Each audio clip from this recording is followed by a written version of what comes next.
జ్యోతిష్యాలను ఎంతవరకు నమ్మాలో ఎంతవరకు నమ్మరాదో మాత్రం తెలియదు. మనిషి గ్రహస్థితిని బట్టి బాగా నమ్మేవాళ్ళు లేకపోలేదు.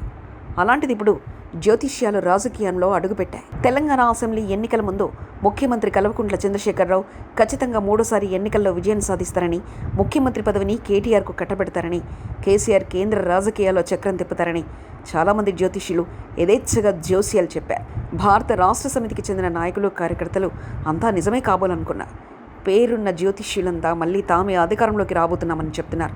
ప్రజలు కూడా తమను కాకుండా ఇంకెవరికి ఓటరు వేస్తారులే అన్న ధీమాను కూడా బీఆర్ఎస్ శ్రేణులు వ్యక్తపరిచారు. కానీ కేసీఆర్ మాత్రం గెలవలేదు, అసెంబ్లీలోకి రాలేదు. ఎన్నికల ఫలితాల్లో అతి తక్కువగా అంచనా వేసిన కాంగ్రెస్ పార్టీ అధికారంలోకి రాగా అంతకంటే తక్కువ అంచనా వేసిన రేవంత్ రెడ్డి ముఖ్యమంత్రి అయ్యారు. ఈ సంఘటనను కేసీఆర్ ఇప్పటికీ జీర్ణించుకోలేకపోతున్నారు. ఇంతవరకు అసెంబ్లీలోకి అడుగుపెట్టలేదు.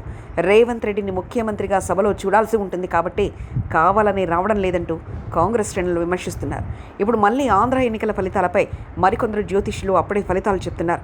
జాతక చక్రాలు పరిశీలించామని, ఎంతో క్షుణ్ణంగా పరిస్థితులను అవగాహన చేసుకున్నామని, గ్రహాల స్థితిగతులు, వాటి బలాబలాలన్నింటినీ తెలుసుకున్న తర్వాత వైఎస్ జగన్ రెండోసారి అధికారంలోకి రాబోతున్నారని వీరంతా చెప్తున్నారు. మరికొంతమంది కూటమి అధికారంలోకి వస్తుందని అంటున్నారు. ఇక్కడ ఎవరిది నమ్మాలో ఎవరిది నమ్మకూడదో అర్థమే కావడం లేదు. కేసీఆర్ 3సారి ముఖ్యమంత్రి అయ్యాడు కాబట్టి వైఎస్ జగన్ కూడా రెండోసారి ముఖ్యమంత్రి అవుతారంటూ తెలుగుదేశం పార్టీ శ్రేణులు సెటర్లు వేస్తున్నారు. ఫలితాలు జ్యోతిష్యులకు అనుకూలంగా వస్తే తాము చెప్పిందే జరిగిందంటూ ₹4 వెనకేసుకుంటారు. ఫలితాలు అనుకూలంగా రాకపోతే గ్రహాల ప్రభావమని, ఖగోళంలో వాటి కదలికల్లో అప్పటికీ ఇప్పటికీ మార్పు జరిగిందని, దీనివల్లే గెలవలేదని చెప్తారు.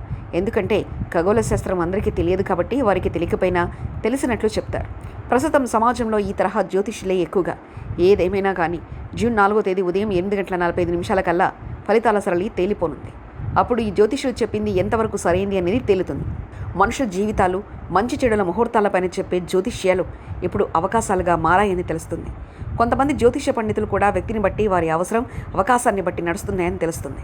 సమాజంలో మంచి చెడులపై ప్రభావం చూపాల్సిన పండితులు రాజకీయాల్లోకి ఎందుకు చొరబడి ఎవరి ఇష్టానుసారం వారు చేస్తున్నారని ప్రజలు చర్చించుకుంటున్నారు.